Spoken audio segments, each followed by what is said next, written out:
Ja sabeu quin nom li posareu? Sí, tenim una idea força definida. Va, a veure si ho endevineu.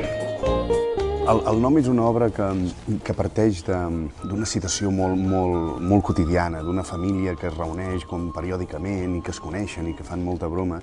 I un personatge, el meu concretament, que és un provocador nat, doncs decideix divertir-se. Iris! És un nen. Ah, però és que Iris pot ser nen o nena. No, el meu fill és nen. Jaume. Començo a parar. Alfons.